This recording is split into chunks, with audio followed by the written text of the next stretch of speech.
Você acha que acessa diretamente a realidade? Por exemplo, será que nós estamos vendo exatamente todas as cores desta sala? Devemos nos lembrar que, por exemplo, para a visão, o olho humano tem uma capacidade de enxergar apenas uma determinada faixa de comprimento de onda, que nos permitem ver as cores que nós vemos. Mas, no reino animal, existem muitas diferenças. O que dizer da cobra, por exemplo, que enxerga o infravermelho? Ela nos vê como pontos vermelhos ambulantes por aí. E as abelhas? As abelhas enxergam a luz ultravioleta.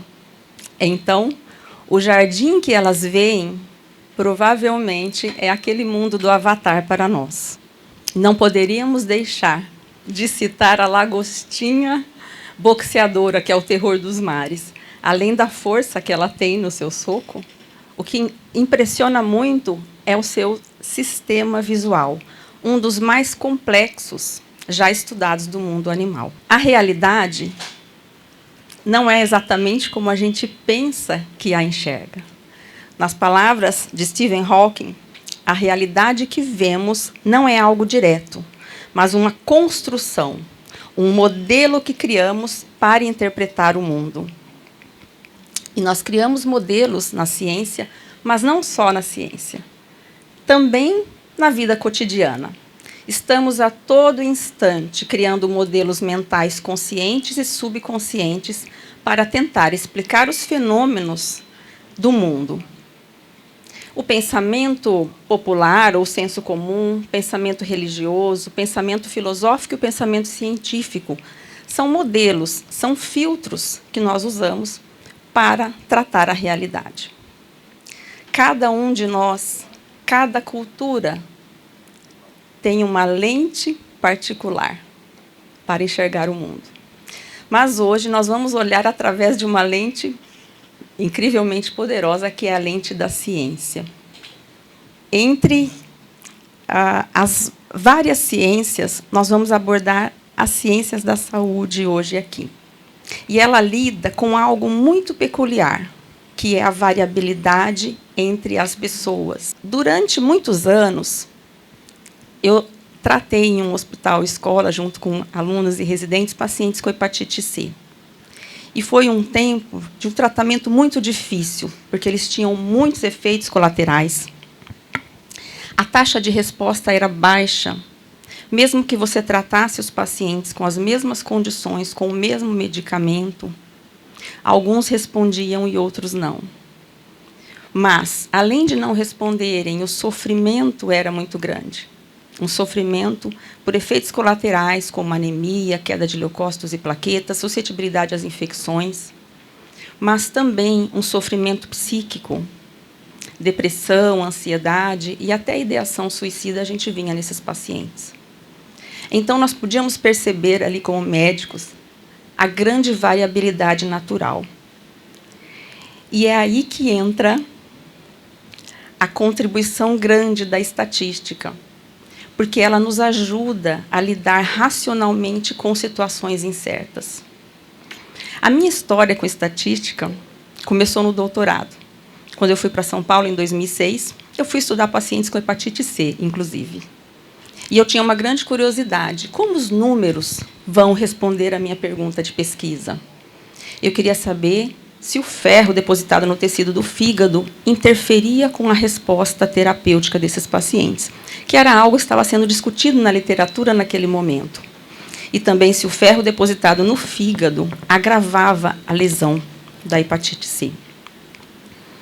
Eu fui pensando em encontrar uma coisa, mas os números me mostravam outras. Fizemos vários e vários cálculos, e a resposta sempre era a mesma pelos números, né? Aquela minha amostra não tinha um excesso de ferro. Havia, sim, a inflamação pelo vírus da hepatite C, mas aquela quantidade de ferro não era suficiente para piorar a resposta, que foi uma coisa boa, né? De lá para cá, eu não parei mais de estudar os números. E aí eu tive uma grata surpresa de ser convidada para ministrar aula de estatística nesta faculdade, neste curso de medicina. Eu não tinha ainda, logicamente, uma uma disciplina toda estruturada, mas eu aceitei o desafio. E eu tinha certeza que só teria sucesso nesse projeto se eu conseguisse fazer os alunos verem sentido naquela disciplina. Ela não poderia ser uma disciplina desconexa com as outras ciências médicas. Então, ela é dada sempre com base em cenários médicos e artigos científicos. Porque eu penso que o aluno que nós estamos formando, ele deve ser preparado, capacitado para criticamente refletir e tomar decisões frente a um paciente. Os dilemas do dia a dia da vida de um médico. Qual é o diagnóstico desse paciente? O que causou essa doença? Ao que ele foi exposto para estar com essa condição de saúde agora? Como tratar? O tratamento é eficaz? O tratamento é seguro? Qual é o prognóstico? E como eu posso prevenir novos insultos desses? Então, esses são os dilemas que o médico vai viver. E ele deve estar preparado para tomar decisões com base na ciência.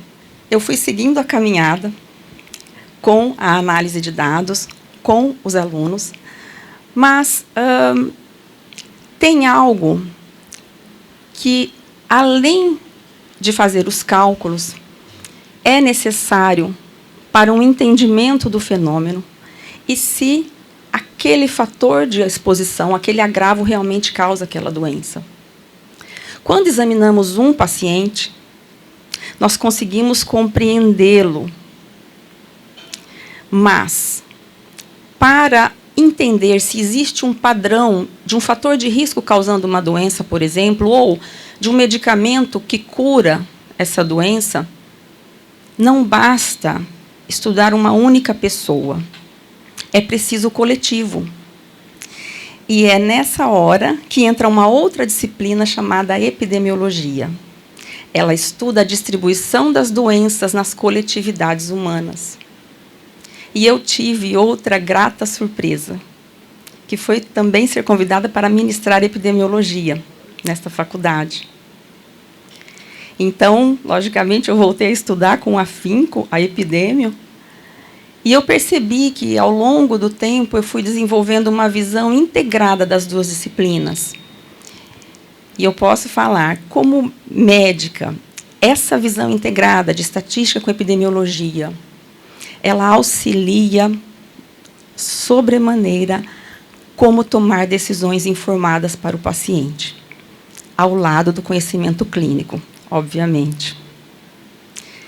Eu fui trilhando o caminho com forte atuação em análise de dados. Mas existia um tipo de dado que me intrigava muito em como ele deveria ser analisado estatisticamente. Vejam, uma coisa é a gente verificar se o paciente curou da sua doença. Para saber se o paciente curou a hepatite C, eu posso colher um exame de sangue, verificar se o RNA do vírus está presente e estabelecer se ele está curado ou não. Para saber se um paciente é hipertenso, eu meço a pressão e vou ter aquela variável me indicando os níveis pressóricos do paciente. Essas variáveis são mais facilmente observadas. Mas o que dizer do sofrimento psíquico das pessoas? O que dizer da depressão, da ansiedade, da ideação suicida? São fenômenos que se passam dentro das pessoas e como nós podemos medi-los? Essas variáveis são chamadas variáveis latentes. Então, pensem num iceberg. A parte visível são as variáveis observáveis. A medida de uma pressão, a coleta de uma glicemia, a coleta do RNA do vírus C, e eu posso saber se o paciente está curado ou não. Mas depressão, ansiedade, qualidade de vida, sentido de vida, representam a parte submersa do iceberg.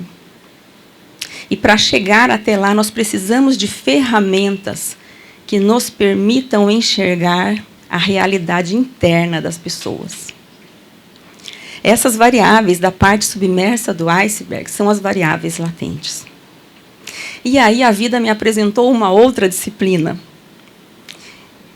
que é a estatística dos fenômenos psicológicos, a psicometria. Ela é particular, ela é diferente. Por quê? Imaginemos que nós vamos avaliar a qualidade de vida das pessoas. Para isso, nós vamos passar um questionário. Esse questionário tem várias perguntas que nós chamamos de itens.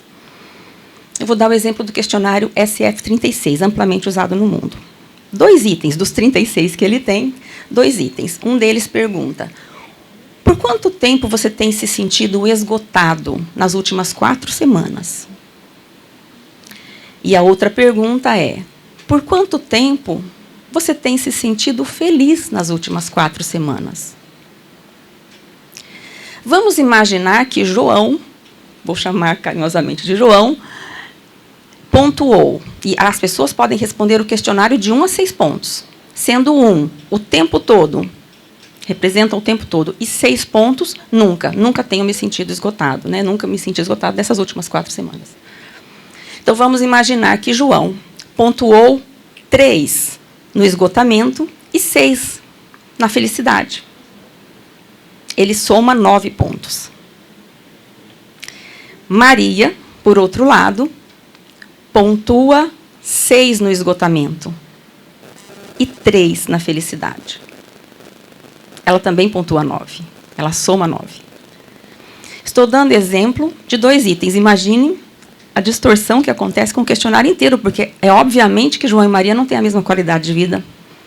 Se um pontuou 6 no esgotamento e o outro pontuou 6 na felicidade, né, na sensação de felicidade. E é por isso que é diferente analisar variáveis latentes de variáveis observáveis. Porque na observável eu posso somar, sim. Eu posso somar as glicemias de um grupo de pacientes, dividir e tirar uma média, a pressão arterial e tirar uma média, conhecer a média daquela população. E como eu poderia fazer isso com o questionário que mede qualidade de vida? Eu não estaria acertando diretamente na realidade interna da pessoa. Então, eu conheci essa disciplina, a psicometria, que ela traz técnicas especiais para tratar as variáveis latentes. Uma delas é a análise fatorial. Resumidamente, o que essas técnicas fazem é como se elas ponderassem cada item do questionário de maneira diferente. Como se elas dessem pesos diferentes. Aí, com a análise fatorial, João e Maria não vão somar igualmente 9 pontos. Vai haver uma diferença. Os scores são transformados em scores fatoriais. Então, essa foi outra oportunidade que eu tive de ser apresentada essa forma de analisar estatisticamente. Os questionários, para avaliar as variáveis latentes, devem ser validados. Nós já podemos imaginar, porque eu não posso perguntar de qualquer jeito alguma coisa para alguém. Deve existir um padrão de perguntas, né? E, por isso, que a ciência pede que os instrumentos que avaliam as variáveis latentes, como qualidade de vida, ansiedade, depressão, estresse, sejam sempre válidos, né? Passem por uma análise da psicometria. E eu aproveito para compartilhar aqui com vocês uma alegria. Nós acabamos agora um estudo que nasceu nessa faculdade para validar o XF36, esse questionário, em uma amostra de brasileiros. Este questionário já está traduzido para o português, né? Ele é originário dos Estados Unidos, mas ele não havia ainda sido analisado pela lente da psicometria com análise fatorial, que é uma análise de fato que requer um recurso computacional mais avançado e que, em anos e anos atrás, a gente não tinha tanta disponibilidade. Então, as pessoas validavam os questionários com outras técnicas. E agora nós validamos esse estudo, que começou aqui, foi feito em parceria com outras instituições, e conseguimos, em mais de 400 pessoas, não é, encontrar os resultados que validam realmente os itens. A análise é bem complexa, o resultado é complexo, obviamente, mas é só para a gente ter uma ideia geral que, passando pelo rigor metodológico da psicometria, nós estamos mais confiantes em avaliar a qualidade de vida das pessoas. Então, de toda a minha trajetória, o que eu posso dizer? desde as cores que não vemos até a complexidade da mente humana, a realidade é muito mais vasta do que a nossa percepção direta. Mas o invisível pode se tornar visível através dos números, pela magia da matemática. Então, o meu convite a vocês hoje é: aprendam a ir além. Não se contentem somente com o visível. Aprendam a enxergar com os números. Essa é uma forma de que nós podemos não só melhorar o mundo, mas transformá-lo, diagnosticar com mais precisão, tratar com mais eficácia e, acima de tudo, acrescentar vida aos dias das pessoas. Muito obrigada.